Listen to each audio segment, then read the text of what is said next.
उठ जा नालायक, सुबह के 8 बजने को है। तुझे एग्जाम नहीं देना क्या? थोड़ी देर और सोने दीजिए ना पापा। उठता या फिर मैं तेरे ऊपर पानी फेंकूं?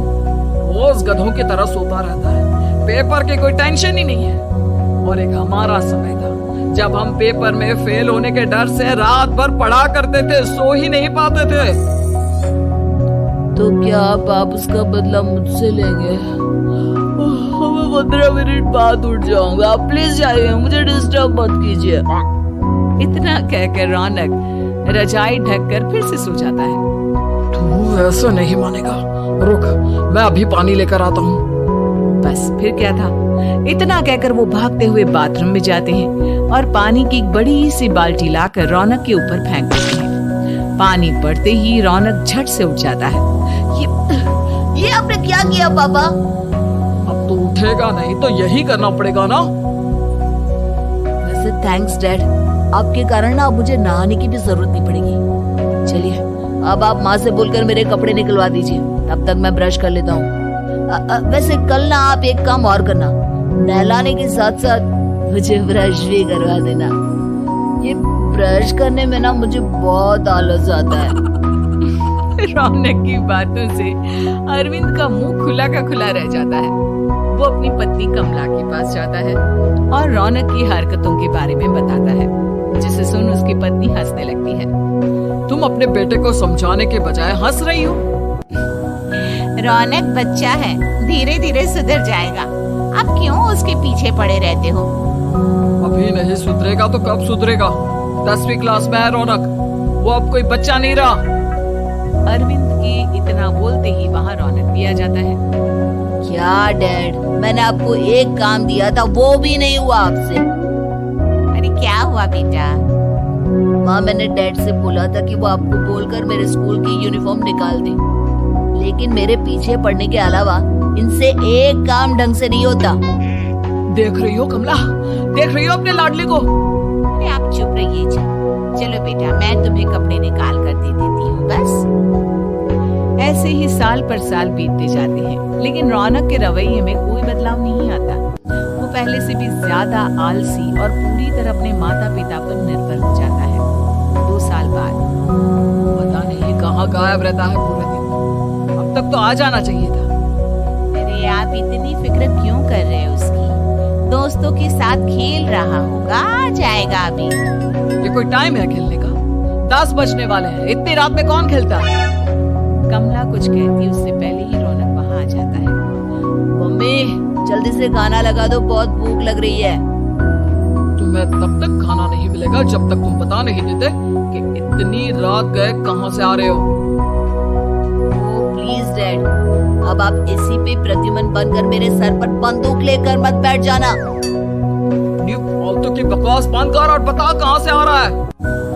माँ, अब समझाइए ना डैड को। बता देना बेटा, इनको भी तसल्ली हो जाएगी।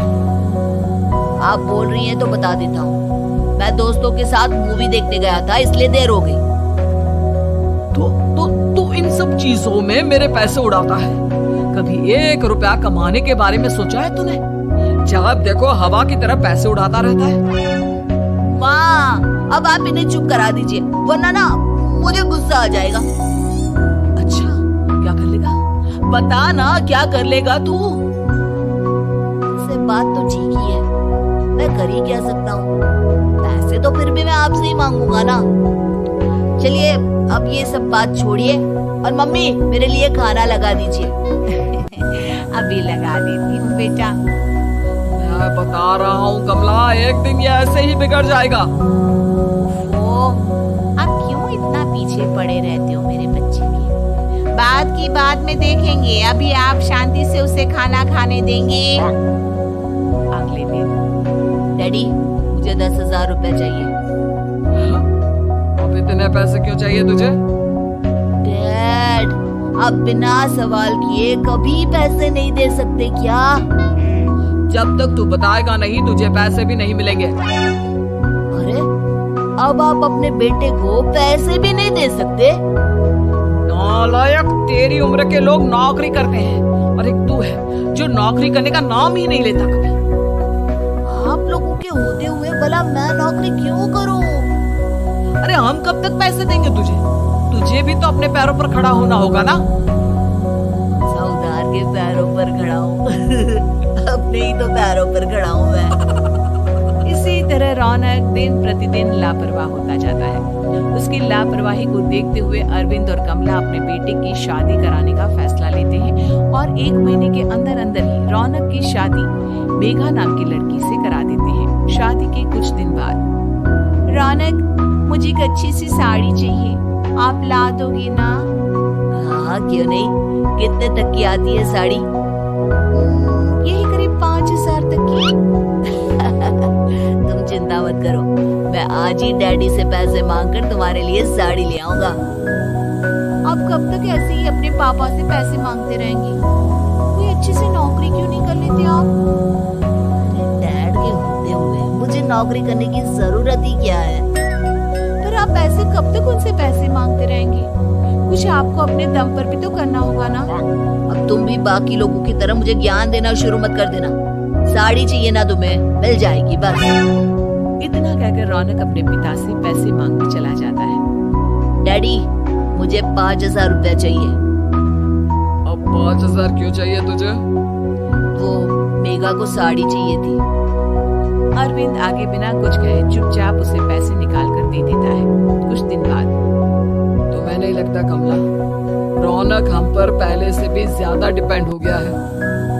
मुझे तो अब उसके भविष्य की चिंता होने लगी है। कल को हमें कुछ हो गया तो वो क्या करेगा?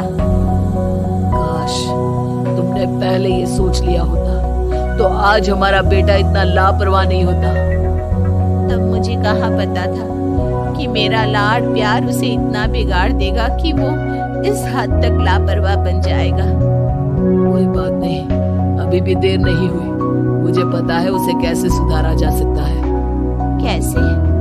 अरविंद कुछ कहता उससे पहले रौनक वहां आ जाता है और पैसों के लिए हाथ फैलाने लगता है। डैड, मैं और मेघा बाहर घूमने जाना चाहते हैं। अरे वाह, ये आज सूरज कहाँ से निकला है? Dad please.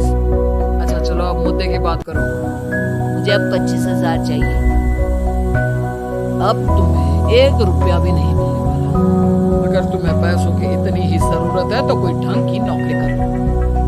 मम्मी, आप कुछ कहिए ना डैड को। बेटा, वो गलत क्या बोल रहे हैं? ये सब हम तेरे भले के लिए ही तो कर रहे हैं। मम्मा, मैंने बताया ना आपको, मुझे नहीं करनी कोई जॉब वॉब।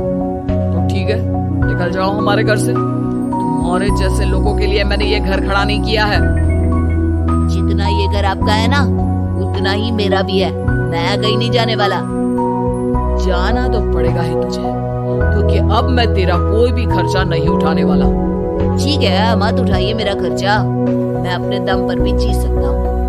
तो बेशर्मों की तरह अब तक यहाँ क्यों खड़ा है? अपना सामान ले आओ, निकल जाए यहाँ से। रौनक पैर पटकते हुए वहां से चला जाता है। घर से निकालना जरूरी है क्या उसे? बिना पैसों के कौन रखेगा उसे किराए पर? अगर उसका भविष्य सुधारना है तो हमें अपने दिल पर पत्थर रखकर ये कदम उठाना ही होगा। दोनों बात कर रहे होते हैं कि रौनक अपनी पत्नी के साथ एक बड़ा सा बैग लेकर घर से निकल जाता है, लेकिन घर से बाहर उसे कोई भी मुफ्त में अपने घर किराए पर नहीं रखता। अंत में थक हार कर वो फिर से अपने घर चला जाता है। क्या हुआ? थोड़ी देर पहले तो दहाड़ते हुए घर से निकला था, अब क्या हुआ? नहीं रखा ना किसी ने तुझे किराए पर? डैड प्लीज, मैं कुछ दिनों में कोई अच्छी सी नौकरी शुरू कर दूंगा। आप तब तक तो हमें रख लीजिए प्लीज। सुबह से रात हो चुकी है लेकिन कोई हमें रखने को राजी नहीं है। अब आप ही बताइए, इतनी रात को मैं मेघा को लेकर कहाँ जाऊंगा? ठीक है, बहू की वजह से मैं तुझे घर पर रख रहा हूँ, लेकिन तू इस घर में एक बेटे की नहीं बल्कि एक किराएदार की हैसियत से रहेगा। 3 महीने है तेरे पास। इन 3 महीनों के अंदर अंदर मुझे तेरी पहली तनख्वाह हाथ में चाहिए, समझ गया? पक्का डैड, इन 3 महीनों के अंदर अंदर तो कोई बढ़िया सी नौकरी ढूंढ ही लूंगा मैं। ऐसे ही धीरे धीरे समय बीतने लगता है और अरविंद के दिए 3 महीनों में से 2 महीने बीत चुके होते हैं। पापा जी ने हमें 3 महीने दिए थे, जिसमें से 2 महीने तो बीत चुके हैं। अब ये आखिरी महीना बचा है। अरे तुम चिंता मत करो, आज मेरा ना 2 जगह इंटरव्यू है, दोनों में से कहीं ना कहीं तो जॉब लग ही जाएगी। अच्छा, all the best. Raunak interview के लिए निकल जाता है, जिसके बाद शाम में रौनक घर आता है। कैसा गया इंटरव्यू? आपकी नौकरी लगी या नहीं? अरे पहले सांस तो ले लेने दो अच्छे से। बताइए ना, मुझसे तो जरा भी इंतजार नहीं हो रहा है। वो दरअसल बात यह है कि मेरी नौकरी तो लग चुकी है, लेकिन पैसे बहुत कम है। कितने पैसे हैं? 15,000। इतने में अरविंद और कमला मिठाई का डिब्बा लेकर आ जाते हैं। बधाई हो बेटा। हम जानते थे तेरी जॉब जरूर लगेगी। लेकिन मेरी सैलरी बहुत कम है मम्मा। कम है तो क्या हुआ, धीरे धीरे बढ़ जाएगी। हाँ बेटा, हम तो बस चाहते थे कि तू अपने पैरों पर खड़ा हो जाए। मतलब अब आप मुझे घर से नहीं निकालेंगे? नहीं, ये सब हमने तुझे जिम्मेदार इंसान बनाने के लिए किया था। Thank you mummy papa. अगर आप दोनों ऐसा नहीं करते तो मुझे कभी अपनी जिम्मेदारियों का एहसास तक नहीं होता। आज आपने मुझे सिखा दिया कि इंसान का अपने पैरों पर खड़ा होना भी जरूरी होता है। इतना कहकर रौनक झट से अपने माता पिता के गले लग जाता है और अपनी कमाई की पहली तनख्वाह वो अपने माता पिता के हाथ में सौंपता है। इस तरह रौनक एक गैर जिम्मेदार व्यक्ति से एक जिम्मेदार व्यक्ति बन जाता है।